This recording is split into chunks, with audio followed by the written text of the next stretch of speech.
नमस्कार साथियों, स्वागत है आपका आपके अपने YouTube channel ASMR study point में। कैसे हैं आप सभी। तो साथियों, आज की वीडियो आपकी बहुत ज़्यादा इंपॉर्टेंट होने वाली है। हरियाणा पुलिस कांस्टेबल के फिजिकल के बारे में बहुत ही ज़रूरी बातें मैं आपको बताने वाला हूं, क्योंकि हमने देखा है कि चाहे एसआई का फिजिकल हो, मेल फीमेल का, चाहे बात हो आपकी हरियाणा पुलिस कांस्टेबल फीमेल की, बहुत सारे बच्चे फिजिकल से आउट हो गए। क्या था उसकी वजह और क्या क्या आपको ध्यान में रखना चाहिए फिजिकल की तैयारी करते वक्त, ये मैं आपको इस वीडियो के अंदर बताने वाला हूं। चैनल पर नए हैं, चैनल को जरूर सब्सक्राइब कर लें, वीडियो को हमेशा की तरह लाइक भी कर दें, क्योंकि आपके लिए ये जो इंपॉर्टेंट वीडियो है मैं लगातार बनाता रहता हूं और एग्जाम से रिलेटेड अपडेट भी आपको अपने चैनल पर मिल जाएंगी। तो चलिए शुरू करते हैं। तो एक बार मैं आपको मोटा मोटी आइडिया बताता हूं कि जब आपका फीमेल कांस्टेबल का जो फिजिकल था, उसके अंदर लगभग 7300 से आसपास बच्चियों को, लड़कियों को बुलाया गया था। किसके लिए? फिजिकल के लिए। और उनमें से सिर्फ 5100 लड़कियां आपकी फिजिकल क्लियर कर पाई थी, मतलब कि 2000 जो लड़कियां थी वो फिजिकल से बाहर हो गई थी। साथ में अगर मैं मेल एसआई की बात करूं तो वहां पर लगभग 3350 बच्चों को फिजिकल के लिए बुलाया गया था और लगभग 2100 बच्चों ने आपका फिजिकल क्लियर किया था, मतलब कि 1150-1200 के आसपास बच्चे एसआई के सिर्फ फिजिकल में बाहर हो गए थे। किस वजह से ऐसा हो रहा है और क्या क्या चीजें आपको ध्यान में रखनी चाहिए, तो चलिए बताता हूं मैं आपको। पहली बात तो क्या होता है कि कोई भी आपको टाइम मेजरमेंट का जो इंस्ट्रूमेंट है अंदर नहीं ले जाने दिया जाएगा। ना ही तो आपको पता चलेगा कि आपने कितना टाइम लिया है, और ना ही आपको कोई भी घड़ी वगैरह, वॉच वगैरह जिसका भी आप टाइम देख के भागते हैं, तो वहां पर कुछ नहीं मिलने वाला। आपको खुद को ही दिमाग के अंदर सेट करना पड़ेगा कि भाई मेरे को कितनी रनिंग करने में कितना टाइम लग रहा है। वहां पर आपको ना ही कोई घड़ी ना ही कोई स्टॉप वॉच ले जाने की अनुमति है।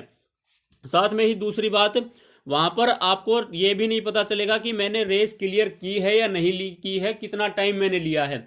आपको जब रेस करके आप बाहर आ जाएंगे, उसके बाद में ही जो 2 से 3 दिन के बाद एक आपकी अलग से लिस्ट आती है पीएमटी की, उसमें पता चलेगा कि आपका फिजिकल क्लियर हुआ है कि नहीं हुआ है।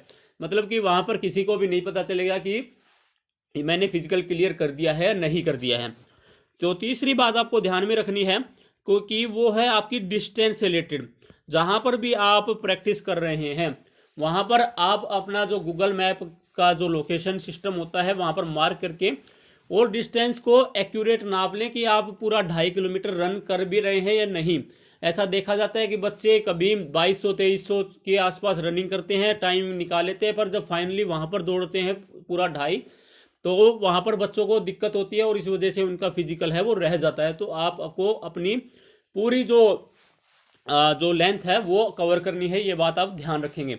साथ में ही जो अगली बात आपको ध्यान रखनी है वो है आपको प्रैक्टिस, क्योंकि अब आप यहां से मान के चलिए कि रिजल्ट आने में ज़्यादा टाइम नहीं है, तो आप अपना जो शेड्यूल है उसको इसी तरह से मैनेज कीजिए। दिन में 2 टाइम अगर आप रनिंग कर रहे हैं तो अगर पॉसिबल हो तो 3 टाइम शुरू कर दें। किसी का तो काम चल जाएगा 1 टाइम में भी, पर जिनको ज़्यादा प्रैक्टिस की जरूरत है वो हो सके तो दोनों टाइम आप अपनी रनिंग करें। तीसरी बात, कई बच्चों के जो क्वेश्चन आ रहे हैं वो आ रहे हैं कि हाइट और चेस्ट से रिलेटेड, कि हाइट और चेस्ट का मेजरमेंट कब होगा। तो हाइट और चेस्ट का मेजरमेंट फिजिकल के बाद में होगा, फिजिकल से पहले नहीं होता है। जब आप फिजिकल को क्लियर कर देंगे उसके बाद में एक लिस्ट आएगी पीएमटी के लिए। पीएमटी का मतलब क्या होता है? आपका फिजिकल मेजरमेंट टेस्ट। उसके लिए एक अलग से लिस्ट आएगी, वहां पर आपकी हाइट है वो कंप्यूटराइज्ड तरीके से मापी जाएगी। ये नहीं होगा कि भाई मैंने अपनी हल्की सी हड्डी उठा ली, हल्का सा मैंने शरीर को बढ़ा लिया और ये कर लिया वो कर लिया। वहां पर जो कंप्यूटर है उसके अंदर सेंसर होगा और उसके थ्रू ही आपकी जो हाइट और चेस्ट है वो मापी जाएगी। तो वहां पर किसी भी तरह की गड़बड़ी का कोई भी, आप ये मान के चलिए कि कोई चांस ही नहीं है। हमने फिजिकल के अंदर ये देख चुके हैं कमांडो वाले में। तो आप अपना जो हाइट और चेस्ट है उसके ऊपर भी काम कर लीजिए। अगर आपकी हाइट कम है तो वहां पर ऐसा नहीं होगा कि आप निकल जाएंगे, किसी तरह का कुछ काम आपका बन जाएगा। तो ये थी आपकी फिजिकल से रिलेटेड कुछ बातें जो आपको ध्यान में रखनी है, ताकि इस बार आपका फिजिकल है वो रह ना जाए। तो चैनल पर बने रहें, आने वाली वीडियोज आपके लिए काफ़ी ज़्यादा इंपॉर्टेंट होने वाली हैं। जय हिंद, जय भारत, धन्यवाद।